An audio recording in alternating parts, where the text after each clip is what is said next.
Hello and welcome to this edition of the Native News Update on Friday, November 20th. I'm your host for today's program, Kimberly Acosta. Many of the stories you hear here can be found at our website, IndianCountryNews.com, or you can check out IndianCountryTV.com.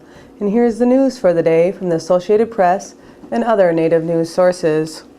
More than 2 months after her disappearance, Nancy Hillary Bunnell was finally laid to rest November 19th during a funeral service held at the St. Anne's Roman Catholic Church on the Burnt Church First Nation. Well over 500 people came out to mourn the death of the 16-year-old, with a funeral procession of more than 200 of Hillary's family and friends being led into the quaint church to the sounds of traditional Aboriginal drums. What followed was an emotional service containing Roman Catholic and Mi'kmaq elements, led largely by Bishop Robert Harris of the St. John Diocese. With her husband Fred by her side, Hillary's mother Pamela clutched an eagle feather throughout the ceremony, gently stroking Hillary's casket with it periodically. Hillary disappeared the morning of September 5th after she attended a house party on the reserve the night before, setting off a search and rescue effort that ended sadly in the remote wooded area near Tabusantek, where her body was discovered a week ago today.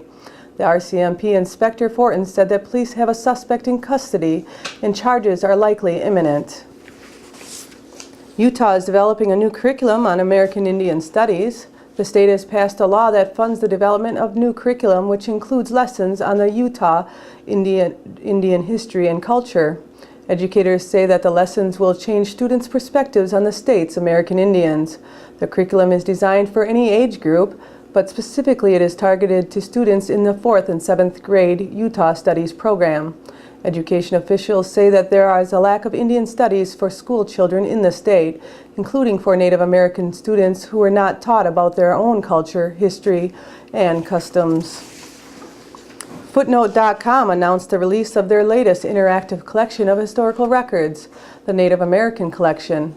Working together with the National Archives and Allen County Library, Footnote.com has created a unique collection that will help people discover new details about Native American history.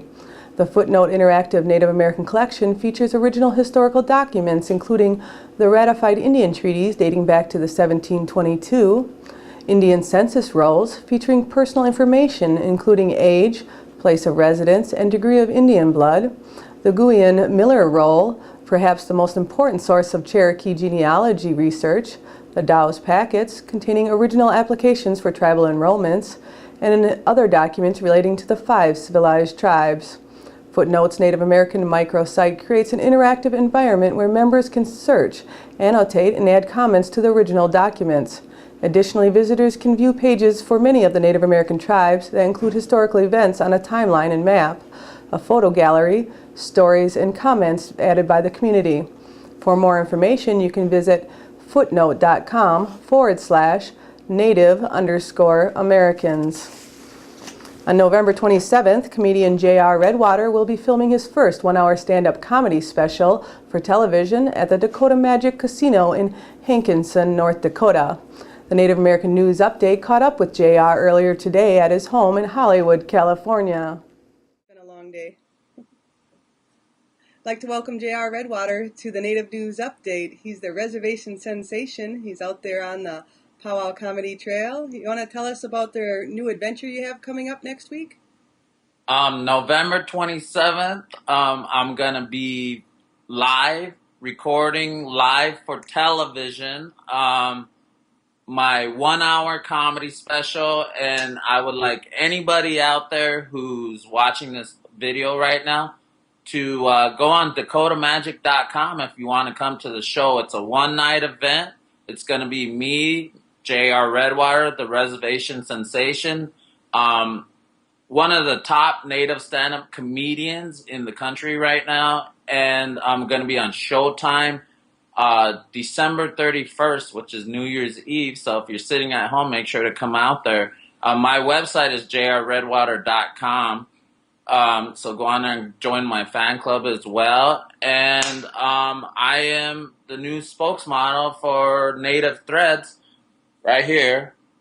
Native Threads, nativethreads.com. make sure to come out because this is such a big deal for television, and I want everybody to come out and have a good time, and we're gonna party real hard and do it big time. And this is J.R. Redwater. We're going big time finally. So thank you very much for all your support. I know there's a lot of fans out there. Thank you very much. I'm very grateful for everything that the fans say good about me anytime, anywhere. It's awesome. So November 27th, it's the day after Thanksgiving. What's the name of the show? The name of my show is the name of my special is called Full Blooded Hilarious. We're bringing out a whole production crew from Hollywood, and we're gonna do it. That's where I am right now. I'm at my house here, and I'm hoping that everybody can come out and support me, man. This is a big deal for Native Americans, and I know that, and I want to do Native people right and represent us in such a positive light. So I thank you guys all for everything that you do for me, always. JRRedwater.com or reservationsensation.com. Come and check it out. I'm very excited about it, and you should be too. Well, thank you, JR, for joining us today on the Native News Update, and I can't wait to see your special. You have a great day. DakotaMagic.com for tickets. All right, thanks. Talk to you later. The story that began as a dream is now a dream come true for author Stephanie Meyer. Her Twilight series skyrocketed to the top of every bestseller list, and now it's topping box office charts as well. The most recent installment in the series, New Moon, opened in theaters at midnight on November 20th. The Twilight saga, New Moon, has set a box office record for midnight screenings. Summit Entertainment estimated that it earned $26.3 million after opening early in the morning. That would topple the previous midnight record held by Harry Potter and the Half-Blood Prince. In the movie, Taylor Lautner plays Jacob Black, a Quileute werewolf that vies for the affection of Bella Swan. In the Twilight saga, fictional members of the Quileute tribe live in and around Forks, Washington. New Moon is the second installment of the popular Twilight series. More than 2,000 theaters nationwide sold out of tickets to the film weeks ago. Eclipse, the third installment of the Twilight series, has wrapped filming and is slated for release in June of 2010. And that's the latest roundup of news from Indian Country on this edition of the Native News Update. I'd like to thank you for joining me and have a grand day.